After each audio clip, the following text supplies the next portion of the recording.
राजस्थान में अब शादी ब्याह और बड़े आयोजनों में परोसे जाने वाले खाने पर खाद्य सुरक्षा विभाग की नजर रहेगी। सरकार ने नई एसओपी जारी करके आयोजनों की पहले से सूचना देने का जो काम है वो यहां पर अनिवार्य कर दिया है, लेकिन इस फैसले से हलवाई और कैटरिंग कारोबारियों में नाराजगी है। उनका कहना है कि नई व्यवस्था से छोटे कारोबारियों की मुश्किलें बढ़ेंगी। देखिए रिपोर्ट।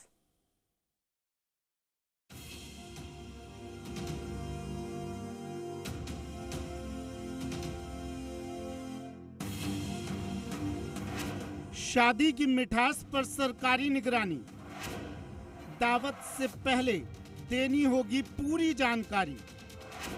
सामूहिक भोज पर खाद्य विभाग का पहरा, नई एसओपी से हलवाई कैटरर्स में गुस्सा।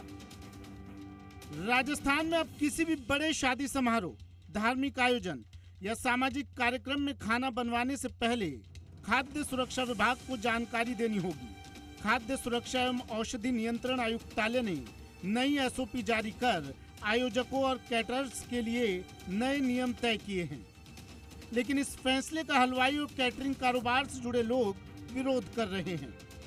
उनका कहना है कि ये व्यवस्था व्यवहारिक नहीं है और छोटे कारोबारियों की मुश्किलें बढ़ाएगी।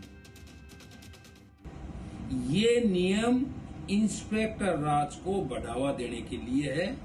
ये सरकार को नहीं करना चाहिए। गरीब लोग इस काम से जुड़े हुए हैं, कैटर्स हैं, हलवाई हैं, ये गरीब परिवार से लोग हैं, इसमें मसालची भी आते हैं, ये सब गरीब परिवार के लोग हैं और इनके साथ यदि ये सरकार नियम लागू करती है तो इनके परिवार पे बहुत बड़ा कुठाराघात होगा। सरकार को ये काम नहीं करना चाहिए। ये जो नियम सरकार लाई है ये उसको वापस देना चाहिए। नई व्यवस्था के तहत आयोजन की तारीख, समय, स्थान, आयोजक का नाम और मोबाइल नंबर, कैटरर का नाम, FSSAI लाइसेंस नंबर, मेहमानों की संख्या और भोजन तैयार करने की जगह जैसी जानकारी विभाग को देनी होगी। एसओपी में साफ किया गया है कि केवल वैध FSSAI लाइसेंस या पंजीकरण वाले हलवाई, कैटरर और फूड सर्विस प्रोवाइडर ही भोजन तैयार कर सकेंगे। बिना लाइसेंस कारोबार करने वालों पर खाद्य सुरक्षा एवं मानक अधिनियम के तहत कार्रवाई की जाएगी। इसी के साथ कार्यक्रम की तिथि और समय, आयोजन स्थल का पूरा पता, आयोजक का नाम और मोबाइल नंबर भी पहले देना होगा। भोजन तैयार करने वाले हलवाई या कैटरर का नाम और उसका FSSAI लाइसेंस, पंजीकरण नंबर, अनुमानित लाभार्थियों, अतिथियों की संख्या, भोजन ऑन साइट या ऑफ साइट तैयार होगा इसकी जानकारी, भोजन परोसने की व्यवस्था का विवरण देना होगा। इसी के साथ मैरिज गार्डन, होटल और बैंक्वेट हॉल की भी जिम्मेदारी तय की गई है। लाइसेंसधारी कैटरर से ही भोजन तैयार कराने और लाइसेंस की जानकारी प्रदर्शित करने के निर्देश दिए गए हैं। इस आदेश में हमने ये कहा, देखिए कि व्यवहारिक रूप से हम कई बार इस चीज को देखते हैं कि बड़े बड़े आयोजन होते हैं और उसकी सूचना खाद्य विभाग को नहीं होती है, तो उन परिस्थितियों में यदि कोई मिस हैपनिंग हो जाती है तो एक थोड़ा सा हमें उस चीज़ को देखने में थोड़ी सी समस्या आती है। तो इस सिस्टम के अंदर जो बड़े बड़े आयोजन है, सपोज करिए मैंने कोई भोज रखा है, मैं कोई गोट रख रहा हूँ, कोई मेरी शादी का इवेंट है जिसमें 500-700 आदमियों का मैं खाना बना रहा हूँ, तो एक तो क्या है कि जो आदमी खाना बना रहा है